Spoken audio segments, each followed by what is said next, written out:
Muy buenos días. Me da mucho gusto enviarles un muy cordial saludo. Y doy gracias a Dios porque hoy nos permite poner nuestra atención en el versículo 19 del capítulo 5 del libro de los Efesios. Pero antes voy a leer de los versículos 18 al 21 que dicen de la siguiente manera: No os embriaguéis con vino, en lo cual hay disolución. Antes bien, sed llenos del Espíritu, hablando entre vosotros con salmos, con himnos, con cánticos espirituales, cantando y alabando al Señor en vuestros corazones, dando siempre gracias por todo al Dios y Padre en el nombre de nuestro Señor Jesucristo. Someteos unos a otros en el temor de Dios. Miren, después de obedecer el mandato que encontramos en el versículo 18, que dice, sed llenos del Espíritu, en el versículo 19 encontramos que como consecuencia, el Espíritu Santo pondrá cánticos de alabanza a Dios en nuestros corazones y dirigirá nuestra mirada hacia arriba para dar gracias por todo a Dios, y nos hará que nos sometamos los unos a los otros en el temor de Dios. Pero vayamos a la primera frase de este versículo que dice, hablando entre vosotros con salmos, con himnos y cánticos espirituales. La mejor prueba de que un cristiano tiene su alma contenta y un corazón alegre es que canta, ya que cuando el creyente anda en el Espíritu tiene un gozo interno que se manifiesta por medio de la música. Miren, la vida llena del Espíritu produce música. Y uno de los grandes distintivos del cristianismo es su música. Ahora bien, este versículo dice que esta alegría la podemos manifestar con salmos, con himnos y cánticos espirituales. Hendrickson comentó que el término salmos se refiere principalmente al Salterio del Antiguo Testamento, que ha proporcionado una fuente perenne de alabanza cristiana desde los primeros tiempos. Y los salmos hablan principalmente de la naturaleza, la obra de Dios en las vidas de los creyentes, y por encima de todo magnifican y glorifican a Dios. La mayor parte de los cantos de la iglesia primitiva estuvieron basados en el Salterio, utilizando melodías conocidas por la congregación. Y es un patrón que siguieron durante cientos de años muchas iglesias europeas y norteamericanas, y que lo usan aún hoy en día algunas congregaciones. Los himnos se refieren principalmente a las alabanzas dadas a Dios y a Cristo en el Nuevo Testamento. Y en la iglesia primitiva es probable que los himnos se diferenciaban de los salmos en que eran canciones de alabanza a Dios y de manera especial al Señor Jesucristo. Los himnos han sido una parte importante en la vida de la iglesia. Jesús mismo, sus discípulos, después de la última cena, cantaron un himno antes de salir hacia el huerto del Getsemaní, donde Jesús fue arrestado.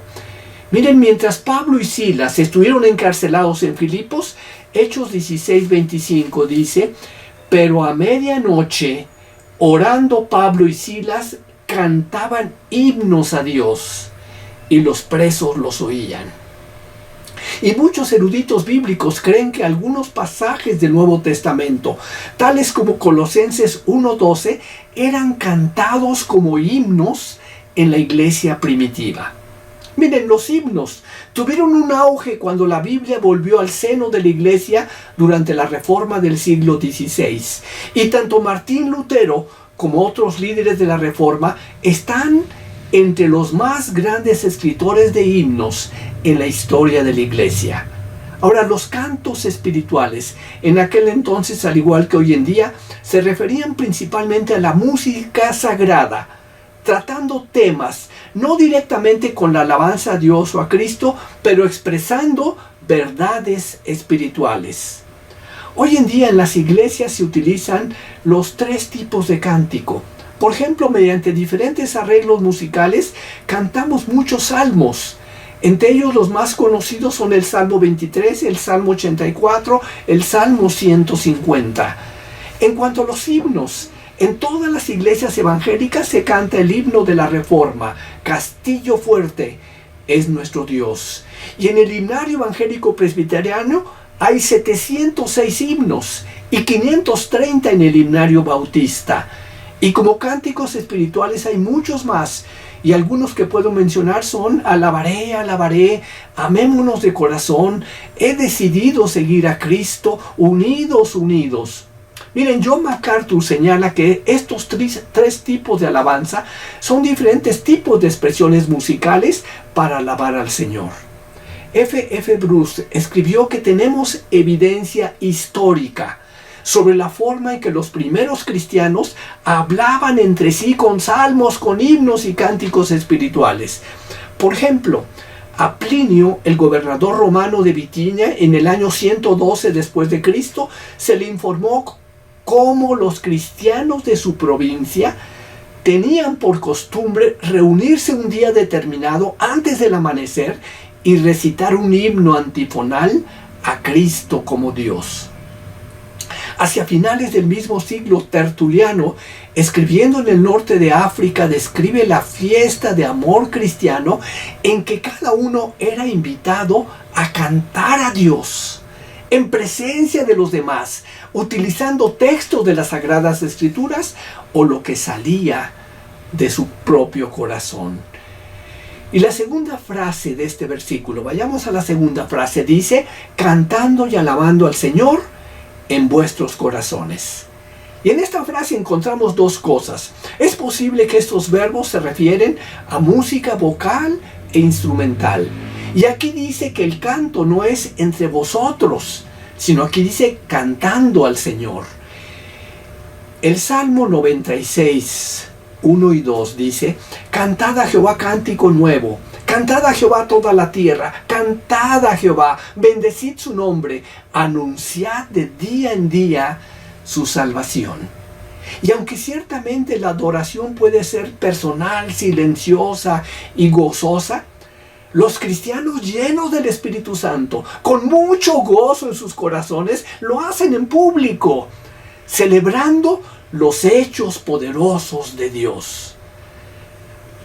Y ahora bien, aunque los cánticos de alabanza aumentan cada día, la Biblia nos habla de un cántico nuevo, que un día van a cantar los 4 seres vivientes y los 24 ancianos, y cantarán postrados delante de Jesucristo el Cordero, tal y como dice Apocalipsis 5, 8 y 9, que dicen: digno eres de tomar el libro y de abrir sus sellos, porque tú fuiste inmolado y con tu sangre nos has redimido para Dios de todo linaje y lengua y pueblo y nación.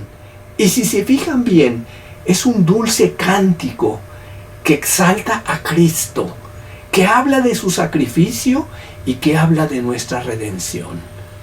Concluyo: la voz humana que Dios nos regaló es el más hermoso de todos los instrumentos que existen, ya que parece casi ilimitada en su inmensa variedad de tonos, modulaciones, inflexiones y su capacidad para expresar todo tipo de estados de ánimo.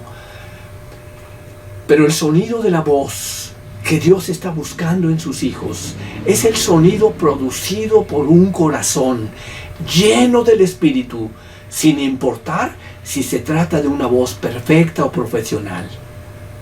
Y ya sea que cantemos solos en el hogar, o alabemos por medio de instrumentos, o ya sea que lo hagamos en el automóvil, o con unos amigos, alrededor del piano, o con guitarras, o que cantemos en un coro grande, o que participemos con cientos de personas en un culto de adoración, miren, cuando hagamos esto, debemos hacerlo con un corazón lleno del Espíritu, cuyo único objetivo sea el de honrar, alabar y glorificar a Dios.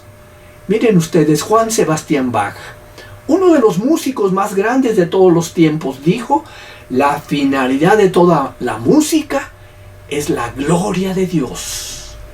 Y la música que honra al Señor también bendice a su pueblo. Y por ello, a través de los siglos, la música que Bach dedicó solamente a Dios, generaciones incontables de creyentes, hemos sido bendecidos.